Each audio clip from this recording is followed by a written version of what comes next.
Bismillahirrahmanirrahim. Assalamualaikum warahmatullahi wabarakatuh. Innal hamdalillah nahmaduhu wa nasta'inuhu wa nastaghfiruh wa na'udzu billahi min syururi anfusina wa min sayyiati a'malina.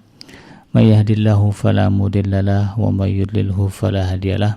Asyhadu an la ilaha illallah wahdahu la syarikalah wa asyhadu anna Muhammadan 'abduhu wa rasuluhu la nabiyya ba'dah.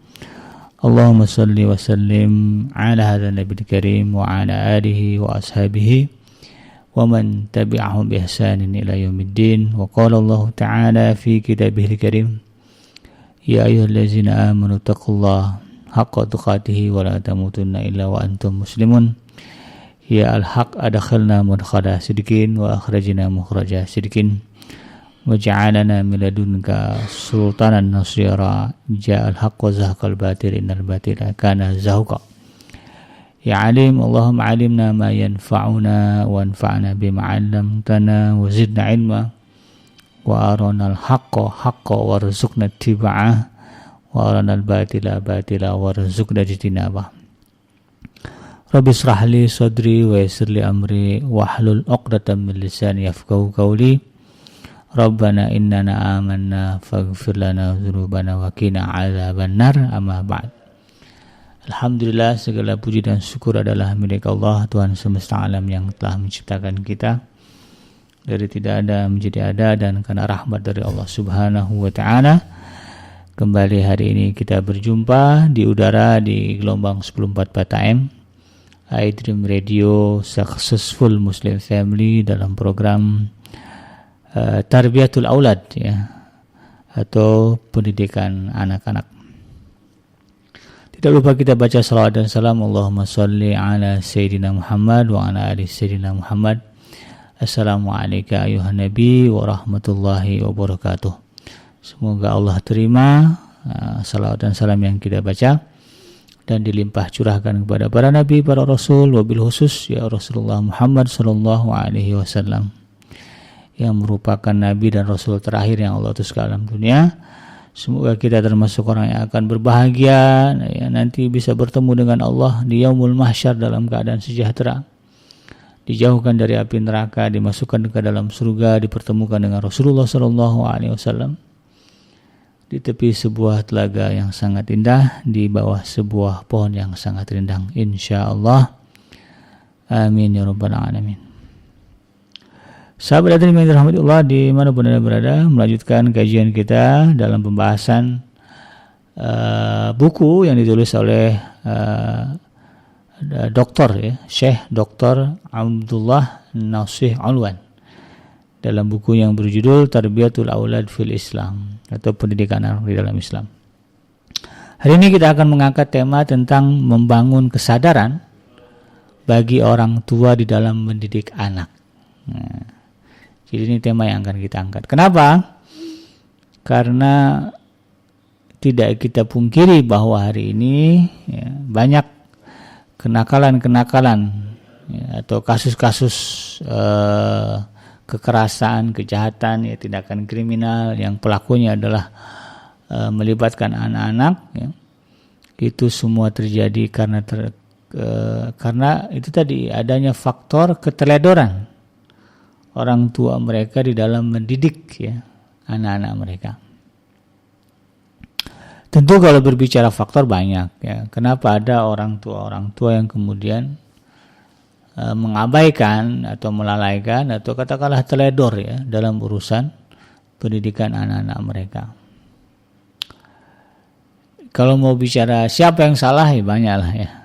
Siapa yang mau disalahkan? Kok bisa orang tua di Indonesia, itu orang tua Muslim di Indonesia ada yang kemudian lalai atau teledor di dalam mendidik anak-anak mereka?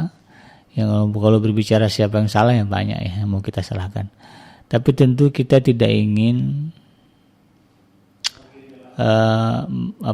sibuk menyalahkan orang lain, ya. Karena kalau kita nunjuk, ya, bahasanya kalau kita nunjuk itu kan hanya satu ke orang, tapi tiga jari mengarah kepada kita, ya. Apalagi kalau nunjuknya pakai jempol, gitu ya, kamu salah, gitu ya. satu aja yang nunjuk ke orang, tapi empatnya ini mengarah kepada kita. Maka orang Islam itu yang baik adalah yang suka melakukan muhasabah diri, menghisab, melihat kelemahan diri, menyibukkan dengan itu dan tidak kemudian menyibukkan diri untuk mencari kesalahan orang lain. Dalam Al-Quran juga tegas wala tuzakku anfusakum. Jangan kalian merasa diri kalian suci bersih. Ini nggak boleh, orang Islam nggak boleh merasa bersih. Jadi ketika katakanlah muncul masalah pada anak-anak yang ada dalam keluarga kita, maka yang pertama kita introspeksi, yang kita telaah, yang kita cek adalah diri kita dulu. Diri kita sebagai ayah, diri kita sebagai ibu, diri kita mungkin sebagai nenek, sebagai kakek, diri kita mungkin sebagai pamannya, sebagai tantenya, sebagai omnya, sebagai ete, pak ete gitu kalau dari bahasa Minang, pak le, bu le, pak ade, bu de gitu. Kita muhasabah. Kenapa kemudian anak-anak atau ada anak di dalam pengasuhan kita, dalam tanggungan kita, kemudian mereka menjadi anak-anak yang nakal. Kita memang tidak menutup bahwa memang ada anomali. Anomali artinya di luar normal begitu, di luar kewajaran. Ada anak yang bapaknya baik, ibunya baik, tapi kemudian anaknya nggak baik. Memang ada, tapi ini kan anomali. Kasusnya tidak umum, seperti misalnya pada Nabi Allah Nuh alaihissalam. Nabi Nuh baik, Nabi tapi kemudian ada anak beliau yang memilih jalan ke kafiran begitu. Bukan persoalan dia anak nabinya, tapi bagaimana Nabi Nuh alaihissalam kemudian berusaha untuk memenuhi tanggung jawabnya. Nah, ini yang kemudian kita lakukan. Nah, di satu sisi juga memang kita harus sadari bahwa karena itulah Allah Subhanahu wa taala mengutus para nabi dan para rasul. Karena ada ternyata orang tua yang lalai, yang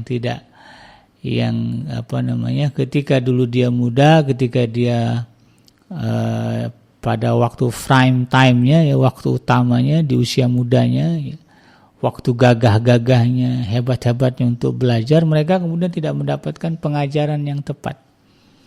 Dalam surah Yasin misalnya, surah Yasin ayat yang ke-6, Allah Subhanahu wa taala mengingatkan, menyebutkan litunzira qauman ma unzira aba'uhum fahum ghafilun.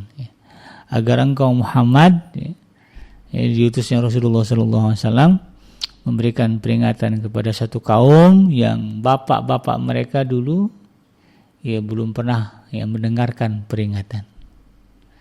Bapaknya dulu nggak sempat ngaji, nggak sempat ikut diskusi parenting, nggak pernah ikut kajian tarbiyatul aulad, kajian keluarga.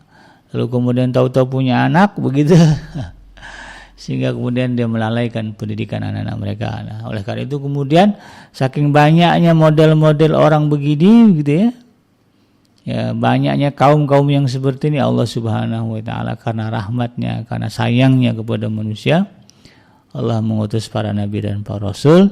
Yang terakhir adalah Rasulullah Shallallahu Alaihi Wasallam. Jadi kita tidak pungkiri bahwa di antara faktor besar yang menyebabkan terjadi kenakalan pada anak-anak adalah faktor keteledoran atau kelalaian atau ketidaksadaran orang tua dalam persoalan pendidikan anak-anak mereka. Maka oleh karena itu kita hendaknya jangan sampai melupakan peran kita sebagai seorang ibu misalnya, dalam memikul amanah dan melaksanakan tanggung jawab terhadap orang yang harus dipelihara dan dididik. Kita sebagai ibu, kita sebagai ayah, kita harus sadar bahwa anak ini, walaupun katakanlah secara fisik kita dan pasangan kita gitu yang menjadi sebab lahirnya anak, bukan berarti itu anak anak lahir anak kita, maksudnya bukan berarti ini adalah buatan kita, enggak. Ini adalah amanah dari Allah. Ya, walaupun ya zahir itu tadi ya lahir dari pernikahan, ya, tetapi sesungguhnya yang memberikan anak ya itu adalah Allah Subhanahu wa taala. Karena prakteknya tidak semua orang yang menikah lalu kemudian melakukan hubungan seksual dengan pasangan sahnya lalu kemudian melahirkan secara otomatis melahirkan anak. Ya berapa banyak ya orang pasangan suami istri ya, yang kemudian harus mengadopsi anak angkat ya gara-gara ya mereka tidak bisa tidak dikaruniakan anak kandung ya oleh Allah Subhanahu wa taala. Ya, jadi dari situ kita sadar ya bahwa anak yang lahir dari rahim kita, anak yang lahir dari sulbi ya suami kita ya, dari sperma kita ya gitu kalau para suami, sadari ini adalah amanah yang Allah berikan kepada kita. Tanggung jawab yang Allah bebankan kepada kita yang merupakan satu hal yang nanti akan Allah persoalkan. Jadi jangan kemudian kita merasa enteng, ringan, mengabaikan ini. Gitu ya.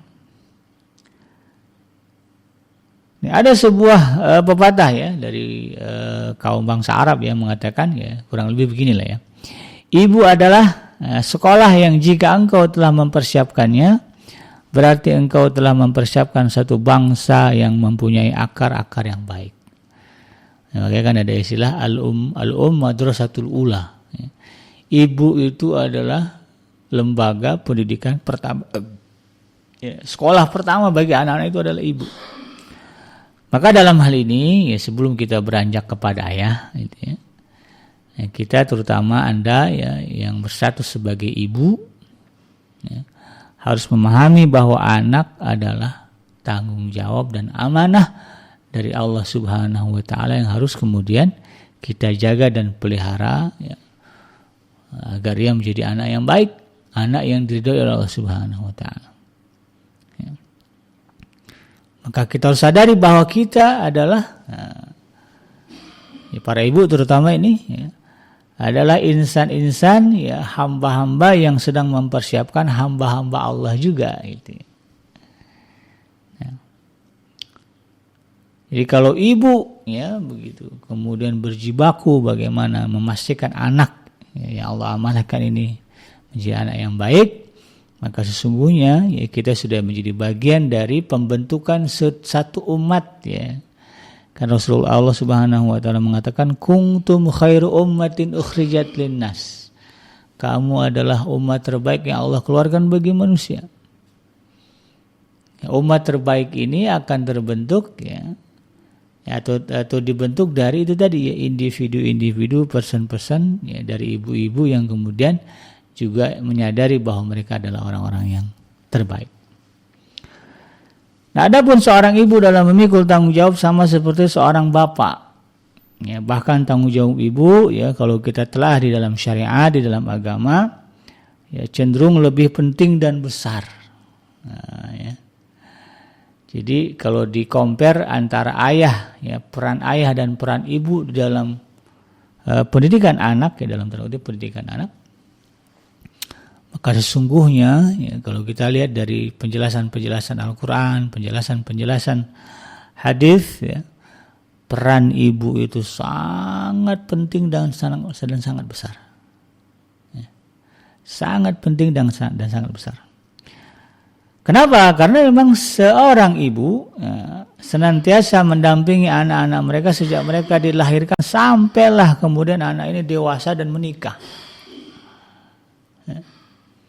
Sudah menjadi fitrah, ya, sudah menjadi hal yang naluriah alamiah. Seorang anak memiliki kecenderungan yang besar kepada ibunya dalam kondisi normal. Nah, normal ya. Ada juga kan kondisi yang tidak normal, ibu yang terlalu memperturutkan hawa nafsu gitu ya, ibu yang terjerat tidak bisa mengontrol diri, ibu yang mengalami gangguan jiwa, ini kan tidak normal ya.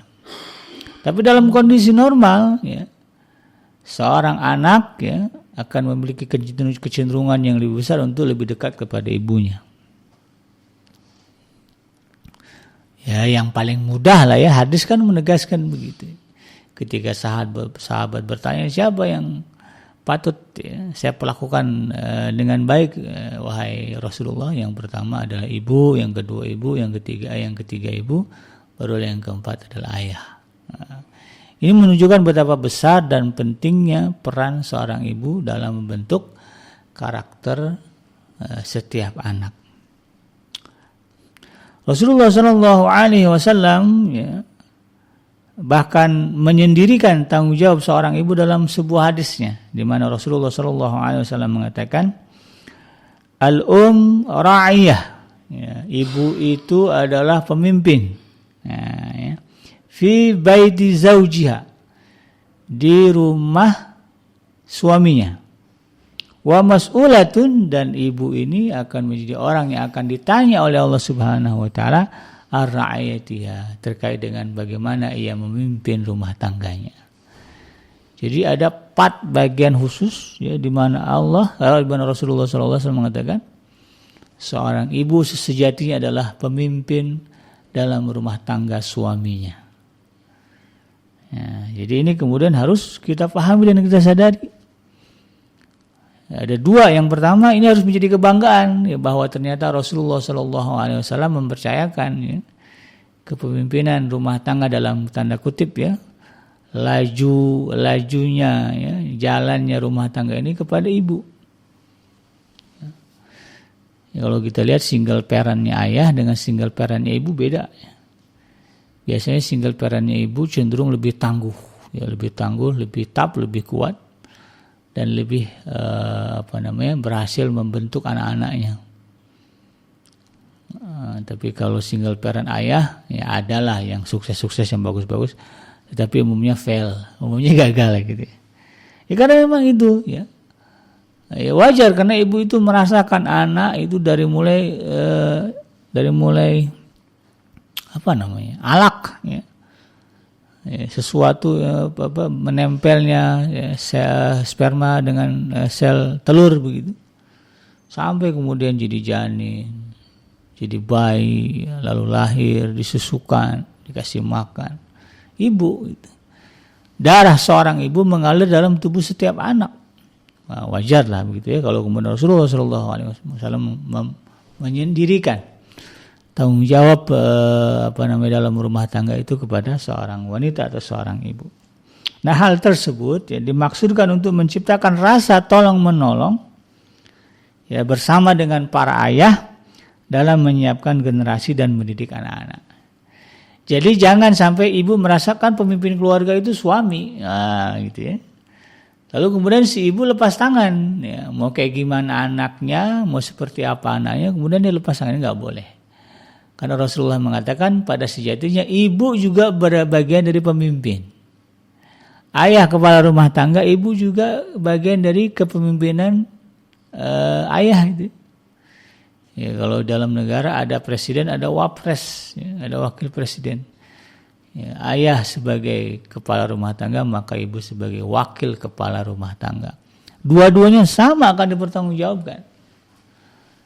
Ya, kan umum ya, kita kalau milih kan presiden sepaket ya, presiden dan wakil presiden. Ya kadang-kadang ada orang yang mempertimbangkan wapresnya. Nggak apa-apa deh ya presidennya nggak begini nggak begitu, tapi wapresnya bagus misalnya ya. Karena begitu. Ya.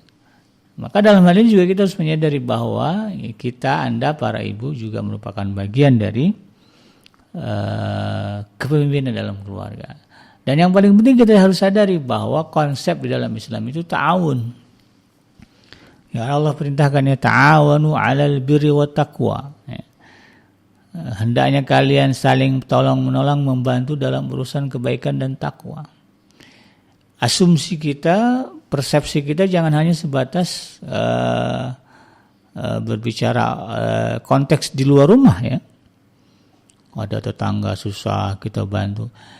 Itu iya, tapi jauh sebelum ke sana kita lihat dalam rumah tangga kita. Ya, kita punya suami sebagai kepala rumah tangga, dia punya kesibukan mencari nafkah, maka kemudian kita bantu suami meringankan bebannya dengan memastikan anak-anak berada dalam pendidikan yang benar. Oleh karena itu ya, ini seharusnya menjadi poin bagi para dai, para asatid untuk kemudian memberikan perhatian lebih kepada pembinaan kaum muslimah, ya. Kaum ibu ya, karena mereka adalah orang-orang yang alokasi waktunya lebih besar untuk mendidik anak-anak mereka dibandingkan para ayah. Ini harus kita pahami dan kita sadari. Maka jangan sampai kemudian ya, Anda sebagai ayah meremehkan tanggung jawab sebagai kepala rumah tangga. Anda sebagai ibu juga meremehkan tanggung jawab sebagai bagian dari kepala rumah tangga. Karena kalau kemudian itu terjadi ya menganggap remeh, menganggap sepele, maka yang akan menjadi korban adalah anak-anak kita yang kemudian menjadi sebab atas kerusakan umat. Jadi di balik kehancuran umat itu ada peran para ibu dan para ayah yang teledor, yang cuek, yang acuh, ya, yang tidak mau ikut terlibat di dalam mendidik anak-anak mereka. Nah, jadi kalau kita mencaci keadaan bangsa kita, gitu, mana si negara begini-begini, sebetulnya cacian itu bisa jadi kembali kepada kita. Kita yang merupakan bagian dari institusi keluarga. Ya, karena keluarga negara itu kan terdiri dari masyarakat. Masyarakat terdiri dari keluarga. Ya, keluarga-keluarga inilah yang kemudian memberikan warna kepada satu bangsa. Nah, ini yang harus kita pahami. Ada sebuah syair ya yang menarik untuk disimak ya. Yang artinya begini, ya, ini syair bahasa Arab ya. Bukanlah anak yatim itu anak yang kedua orang tuanya telah selesai menanggung derita hidup, lalu kemudian mati dan meninggalkannya sebagai anak yang hina. Tetapi anak yatim itu adalah mereka yang mendapatkan seorang ibu, tetapi menelantarkannya, atau seorang bapa yang sibuk dan tidak mau menghiraukannya. Nah, kadang-kadang kita pikir, oh kasihan ya anak yatim, bapaknya meninggal, ibunya meninggal, dia terlantar, ya. Dia nggak ada yang ngurusin, jadilah orang susah, terhina. Sebetulnya yang lebih dahsyat lagi ya dari penderitaan seorang anak ya, yang ditinggalkan mati oleh ayah dan ibunya adalah seorang anak yang ditelantarkan oleh ayah dan ibunya. Dia punya ibu, dia punya ayah, tapi menelantarkannya. Lebih susah lagi.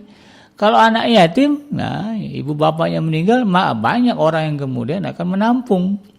Ada yayasan-yayasan, ada institusi-institusi yang kemudian mengatasnamakan ya lembaga yang melindungi, mengurusi anak yatim. Banyak. Dari mulai tempat tinggal, beasiswa disediain begitu ya. Pendidikannya disediain, ada pesantren anak yatim, ya, ada rumah tahfiz anak yatim, ada sekolah anak yatim. Itu ada yang nampung, tapi bagaimana nasib anak yang dia punya orang tua lengkap? Ayahnya ada, ibunya ada, tapi keduanya kemudian menelantarkan pendidikan anaknya. Dia dibesarkan bukan oleh ayah dan ibunya, tapi dibesarkan oleh kakek neneknya, ya, atau mungkin dibesarkan oleh om dan tantenya. Ya. Nah, ini bagaimana kira-kira ya penderitaan itu? Oleh karena itu kemudian ya, kita harus sadar ya, jangan sampai kemudian kita menjadi bagian yang menyebabkan adanya penderitaan tadi ya, penderitaan atas anak-anak yang terlantar. Apa yang bisa diharapkan dari anak-anak ya, dan juga dari yang para ayah dan ibunya menelantarkan mereka. Punya ayah, punya ibu, tapi kemudian mereka menelantarkan. Apa yang bisa diharapkan dari anak-anak itu? Nggak ada. Anak-anak itu tidak bisa berharap banyak. Ya, makanya kemudian ya ada kita kenal istilah anak-anak yang broken home. Bukan mereka nggak punya rumah, bukan mereka nggak punya ayah dan ibu, tetapi ibu dan ayah mereka lah yang kemudian menelantarkan pendidikan mereka, mengabaikan mereka, bahkan dengan alasan ya mencari nafkah. Tapi yang lebih sedih lagi, ada orang tua, ayah dan ibu yang sibuk dengan kemaksiatan masing-masing, dengan hawa nafsu masing-masing, lalu kemudian menelantarkan anak-anak mereka. Ya, orang tuanya terlibat skandal perselingkuhan, ya, terjerat kriminal dan sebagainya, akhirnya kemudian yang terlantar adalah anak-anak mereka. Anak-anak ini akan menjadi orang yang menentang. Bisa jadi anak ini kalau bukan anak-anak yang soleh, ya, di akhirat mereka akan menjadi penentang pertama, ya, dari para orang tua mereka. Mereka akan tegak berdiri di hadapan Allah Subhanahu wa taala meminta agar kedua orang tua yang telah menelantarkannya hadir. Lalu kemudian menuntut kepada mereka untuk mempertanggungjawabkan apa yang telah mereka kerjakan. Di dunia mungkin waktu berlalu begitu saja, tahu-tahu anaknya udah besar dan jadi orang sukses. Begitu ya, ada begitu kan? Barulah udah ibu bapaknya nyari, oh ini anak saya, ini anak saya. Waktu berlalu begitu saja. Tapi jangan salah bahwa waktu yang telah berlalu itu kemudian akan menjadi persoalan besar di hadapan Allah Subhanahu wa taala. Ya, sehari aja panjang kan, sehari di dunia, ya, akan terasa menjadi 1000 tahun di akhirat nanti. Ya. Bagaimana kalau kemudian kita menelantarkan anak itu bertahun-tahun, dari mulai dia lahir ya sampai kemudian dia nikah punya anak, bertahun-tahun kita telantarkan anak. Ya, berapa hari yang akan kita pertanggungjawabkan kepada Allah Subhanahu wa taala. Nauzubillah, jangan sampai terjadi. Oleh karena itu ini harus disadari para ayah, para ibu, ya, yang mungkin ya hampir-hampir terjebak ya ke dalam jeratan hawa nafsu, ya, syahwat, ya, yang pada akhirnya itu bisa menimbulkan gejolak di dalam rumah tangga, melalaikan tanggung jawab Anda kepada amanah yang Allah berikan. Sadari itu sebelum terlambat, ya, tarik diri, perbaiki diri, kembalilah, ya, ke pangkal yang benar, ya, jadilah ibu rumah tangga yang baik, yang setia. Para ayah juga sama, jangan memercik api begitu ya, dalam rumah tangga. Sadarilah bahwa anak-anak kita ini adalah amanah dari Allah Subhanahu wa taala. Ya, karena ada sebuah syair, ya, ini ada sebuah syair juga nih dari bahasa Arab, ya, yang artinya begini. Pohon yang tumbuh di dalam kebun tidaklah sama dengan pohon yang tumbuh di tengah padang yang tandus. Apakah anak-anak yang diharapkan tumbuh secara sempurna jika mereka menyusui dari susu yang mengering? Ya, kalau iyalah dia itu kan, anak yang pohon yang tumbuh di padang tandus itu kan kelihatan tidak terurusnya kurusnya. Atau kemudian anak-anak atau hewan-hewan yang disusui dari ibu yang susunya sudah mengering, apa bisa sehat tumbuh, bisa tidak? Ini menjadi sebuah sindiran kepada kita. Ya, kalau kita ingin melihat anak-anak yang baik, maka kita ibu bapaknya harus senantiasa bersama dengan mereka dan menjaga kebaikan-kebaikan yang ada di dalam diri. Ibu kita sebagai ibu dan bapak harus baik, menyadari kebaikan-kebaikan, maka insya Allah anak-anak ini juga akan lahir, tumbuh dan berkembang menjadi pribadi-pribadi yang baik. Nah, Islam adalah agama yang menyuruh para orang tua untuk kemudian menyadari, ya, tanggung jawab yang dipikulkan ini, ya, untuk mendidik anak-anak mereka, ya, dan menyiapkan anak-anak mereka untuk memikul beban hidup juga. Kita ini kan hidup karena ada beban, ya. Kita ini dibebani oleh Allah Subhanahu wa taala, ya. Sebuah amanah, ya. Kalau dalam surah Az-Zariyat, ya, ayat yang ke-56, wa ma khalaqtul jinna wal insa illa liya'budun. Aku tidak ciptakan jin dan manusia kecuali untuk menyembah. Ya, menyembah itu adalah amanah. Dan kita persiapkan anak-anak kita menjadi penyembah-penyembah Allah Subhanahu wa taala. Nah, itu. Ini yang harus kita sadari. Agar kemudian mereka selamat dari ancaman, ya, ancaman-ancaman dari Allah Subhanahu wa taala yang buruk, siksa dari Allah Subhanahu wa taala di dunia dan di akhirat, ya. Maka kemudian kita para orang tua, ya, harus menyadari apa yang Allah perintahkan di dalam surah At-Tahrim, ya. Surah At-Tahrim ayat yang ke-6, ya. Allah mengatakan, ya ayyuhallazina amanu qu anfusakum wa ahlikum nara, ya, wa quduhan nas wal hijarah 'alaiha malaikatun giladun sidadun la ya'suna Allah ma amarahum wa yaf'aluna ma yu'marun. Hai orang-orang yang beriman, ya, jagalah dirimu, ya, peliharalah dirimu dan juga keluargamu, ya, atau ahli-ahlimu, ya. Orang-orang menjadi tanggung jawab kita, orang-orang yang ada dalam tanggungan kita, ya, dari api neraka yang bahan bakarnya adalah manusia. Waquduhan nas wal hijarah, bahan bakar adalah manusia dan batu. Jadi sebetulnya pada dasarnya kita ini adalah diciptakan Allah untuk jadi bahan bakar neraka. Manusia ini Allah ciptakan untuk menjadi bahan bakar neraka. Ya, makanya ada ayat mengatakan wa kuntum ala syafa hufratin minan nar fa anqadakum minha. Kamu berada di tepi jurang neraka. Ya memang pada dasarnya kita itu diciptakan Allah jadi bahan api neraka. Bahan bakar api neraka. Tetapi kemudian mereka yang menyadari misi amanah untuk menyembah Allah Subhanahu wa taala, inilah yang kemudian fa'anqadakum minha. Lalu kemudian Allah angkat, Allah selamatkan. Nah, ini yang harus kita pahami dan kita sadari. Wa quduhan nas wal hijaru 'alaiha malaikatun giladun sidad. Di neraka itu ada malaikat yang menjaga, yang kasar, bengis, la ya'sunallah, ya, dan mereka tidak pernah durhaka kepada Allah, ya, wa yaf'aluna ma yu'marun, dan mereka mengerjakan patuh apa yang Allah perintahkan. Kata Allah, jaga nih orang jangan sampai keluar dari neraka, ya. Selagi perintah itu belum dicabut, malaikat akan menjaga, mengawasi, ya, memaksa kita untuk tetap berada di dalam neraka. Nauzubillahi min dzalik. Nah, jadi kita harus sadar sebelum kemudian, ya, keburukan-keburukan yang Allah ancamkan itu terjadi. Jangan sampai kita menjadi bahan bakarnya api neraka gara-gara kita melalaikan amanah, ya, menjaga, mendidik anak-anak kita. Rasulullah SAW telah menekankan di dalam banyak perintahnya, atau juga di dalam banyak wasiatnya, akan pentingnya memberikan perhatian kepada anak-anak. Kewajiban melaksanakan urusannya dan mendidiknya, ya, sebagaimana yang disebutkan dalam sebuah hadis, ya, yang diriwayatkan oleh Imam Bukhari dan Imam Muslim. Rasulullah SAW bersabda, "War-rajulu ra'in."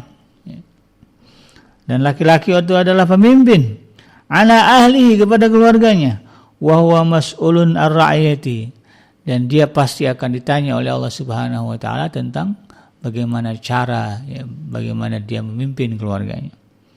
Wal mar'atu, ya, dan juga perempuan ra'iyah, juga adalah pemimpin ala baiti zaujiha, di rumah suaminya, ya.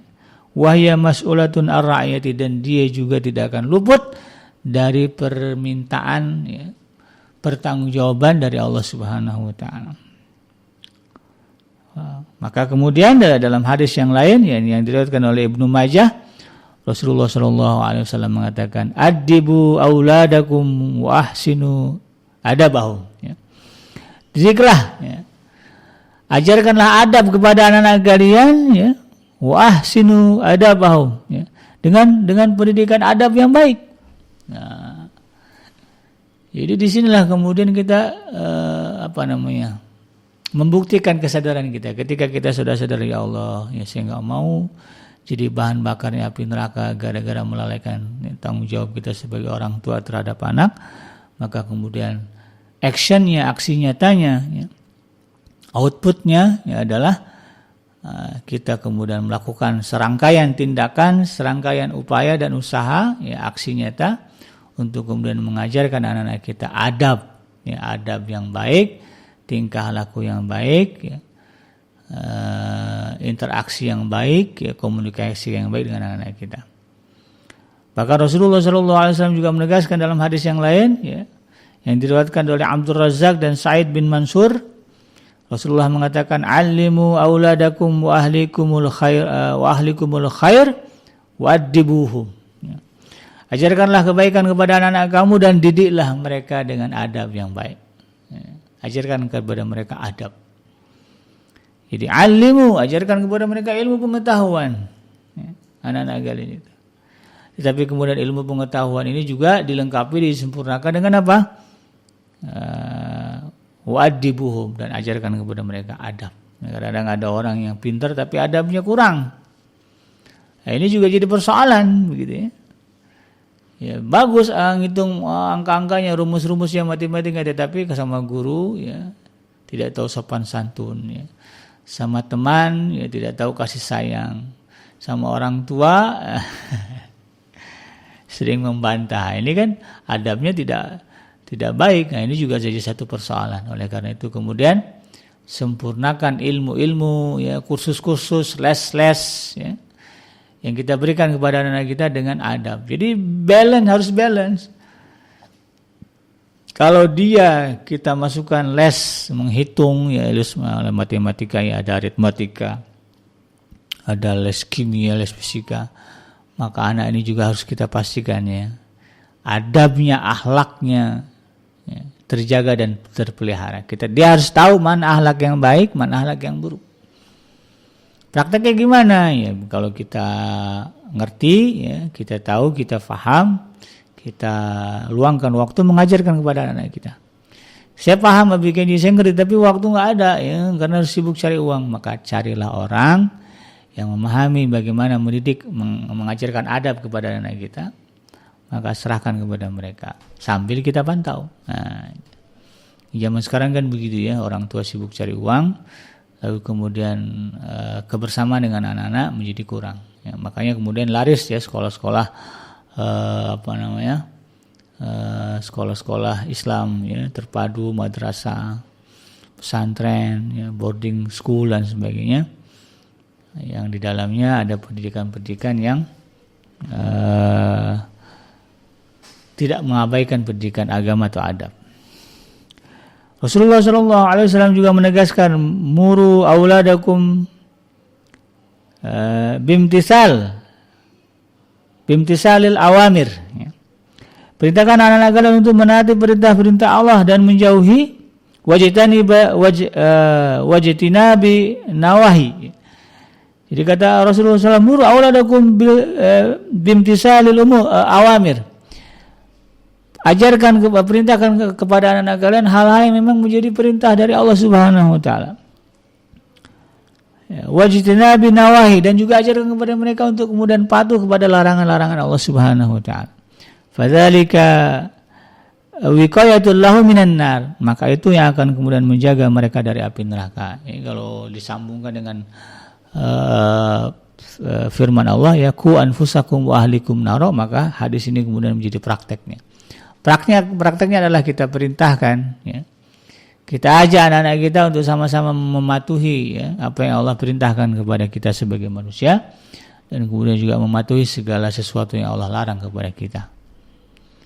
Kita nggak mau anak kita menjadi berzina, maka kita orang tua jangan berzina. Kita tidak mau anak-anak kita menjadi penggosip, apalagi ya, menjadi tukang adu domba gitu. Maka kita orang tuanya juga jangan begitu ya. Dan kita harus sadari bahwa anak adalah peniru yang ulung. Dia nggak perlu diajarkan, terutama yang buru-buru ya. Kalau yang baik-baik memang harus diajarin. Tapi kalau yang jelek-jelek, anak-anak ini nggak usah diajarin. Apa yang kita lakukan dia akan tiru, bahkan bisa jadi cara dia melakukan lebih baik daripada kita. Bapaknya pencuri, maka anaknya akan menjadi perampok ulung. Ibunya penggosip, anaknya nanti akan jadi host gosip. Gitu.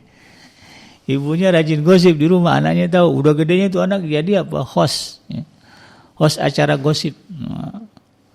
Nah, ibunya begitu. Maka jangan sampai kemudian itu terjadi.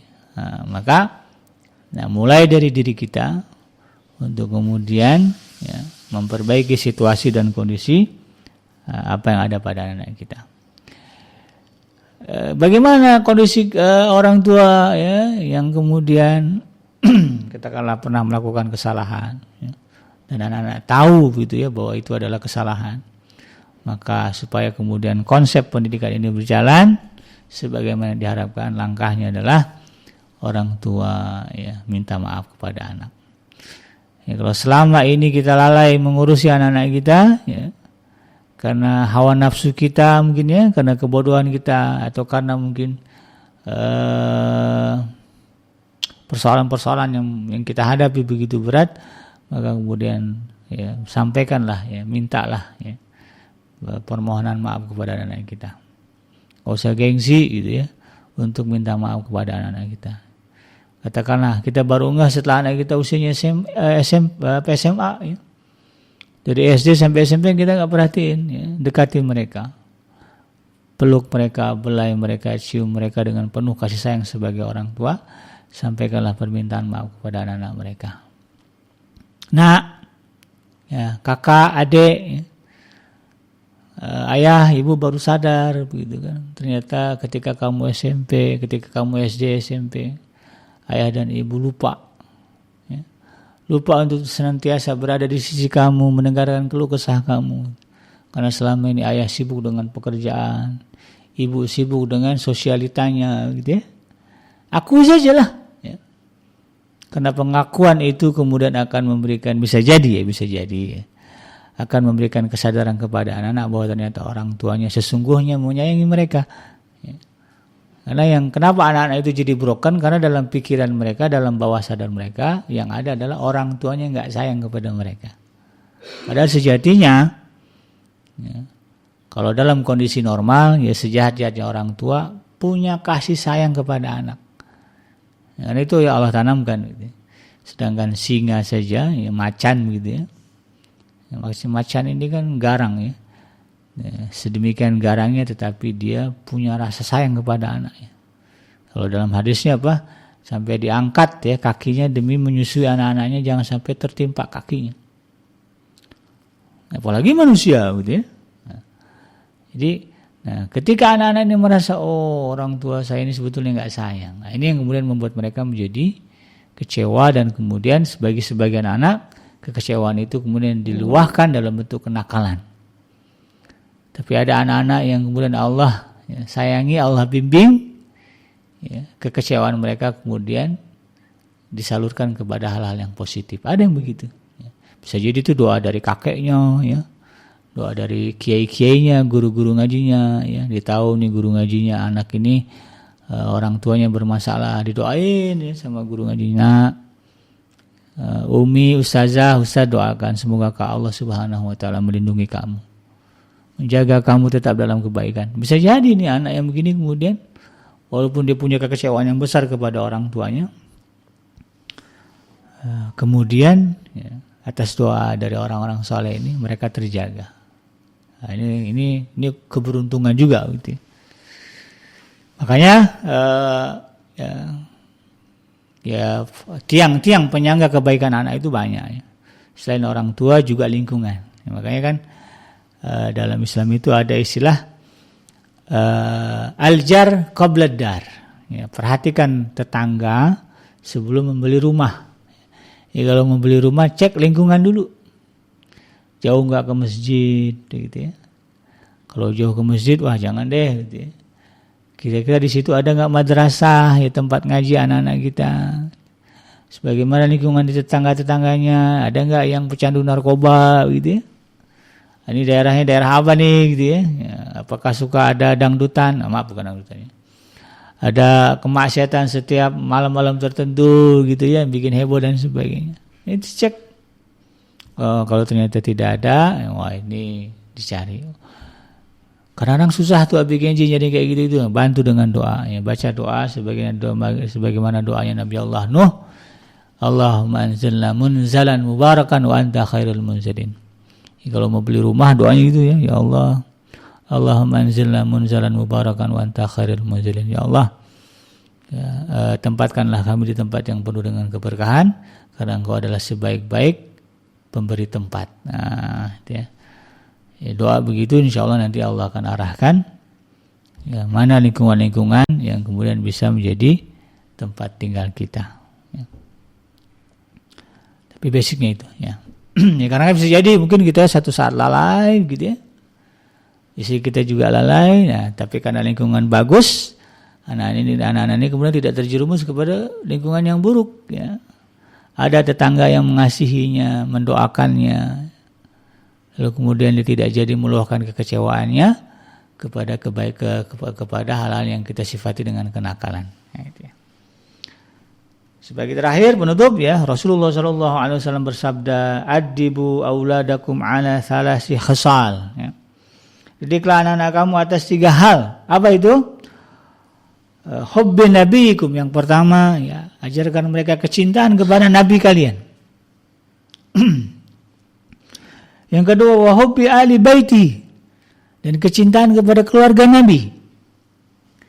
Wa tilawatil Quran, dan yang ketiga, ya, ajarkan kepada mereka kecintaan kepada membaca Al-Quran. Fa inna hamalatal Quran fi dhilli arshillah, karena sesungguhnya kata Rasulullah SAW, para ahli Al-Quran itu berada di bawah naungan arasy Allah Subhanahu wa taala. Yauma la dhilla illa dhilluh, ya, di mana pada hari itu tidak ada naungan kecuali hanya naungan dari Allah Subhanahu wa taala. Jadi kata Rasulullah SAW, ya, ada 3 hal yang penting untuk kita ajarkan, ya, kita tanamkan dalam diri anak-anak kita. Yang pertama, ya, hubbi nabiyukum, kecintaan kepada nabi. Nah, karena apa?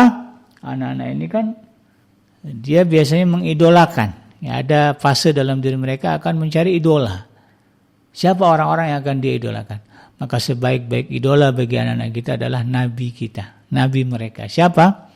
Rasulullah SAW dan para nabi dan para rasul yang diutus sebelumnya. Ya, yang sebahagian ceritanya, kisahnya ada di dalam Al-Quran. Kemudian yang kedua apa? Wahubbi ali baitihi, dan mencintai keluarga Rasulullah SAW. Yang namanya keluarga Nabi ya, adalah mereka yang konsisten menjalankan kebaikan-kebaikan yang diajarkan oleh Nabi Muhammad SAW. Jadi dalam hal ini adalah bukan misalnya begini, maaf ya, kadang kita lihat ada orang yang mengklaim dirinya adalah ahlul bait, ya, bagian dari keluarga Nabi, tapi maaf ya tidak berjilbab, ya, atau kemudian terjemus ke dalam kemaksiatan, kan ada begitu. Bukan berarti kemudian ya, yang kayak gini yang kita ikuti, tidak, bukan. Tapi yang kita ikuti, yang kita jadikan orang-orang yang dekat dengan kita cintai adalah mereka yang konsisten menjalankan apa yang diajarkan oleh kakek mereka, itu Rasulullah SAW. Ya, deketin itu ya, ahli keluarga Rasulullah SAW. Dan yang ketiga, wa tilawatil Quran. Ya. Jadi apa maksud dari mencintai keluarga Nabi? Ini benteng bahwa kita harus bergaul dengan orang-orang yang baik. Ya, karena itu tadi ya, kalau dalam sebuah disebutkan almaru ala din khalilih. Kadangkala ya seseorang itu tergantung dari agama ya, atau kesalehan dari temannya. Artinya teman itu memberi pengaruh yang besar kepada anak-anak kita. Nah, ketika kita itu ya, besar, kemudian dididik ya, atau bergaul dengan orang-orang yang memiliki kecintaan kepada Nabi, ya, apalagi itu merupakan bagian dari keluarga Nabi SAW, ahlul bait, ya, maka ini akan membuat kita menjadi lebih terarah. Wa tilawatil Quran, dan yang paling penting adalah mengajarkan kepada mereka kecintaan untuk membaca Al-Quran. Membaca dalam makna melafalkan, dan membaca dalam makna memahami. Surah Al-Fatihahnya dibaca, maknanya juga dipahami. Nah ini ya. Maka kalau orang yang seperti ini, ya, dia akan masuk ke dalam kategori apa? Hamalatul Quran, ya, atau ahlul Quran, ya, atau hafizul Quran. Ya. Dan mereka ini akan mendapatkan naungan dari Allah Subhanahu Wa Taala. Ya, di mana pada hari, ya, ada hari ketika itu tidak ada naungan yang diberikan kecuali naungan dari Allah Subhanahu Wa Taala. Hari di mana matahari ya, terasa seperti sejengkal di atas kepala manusia.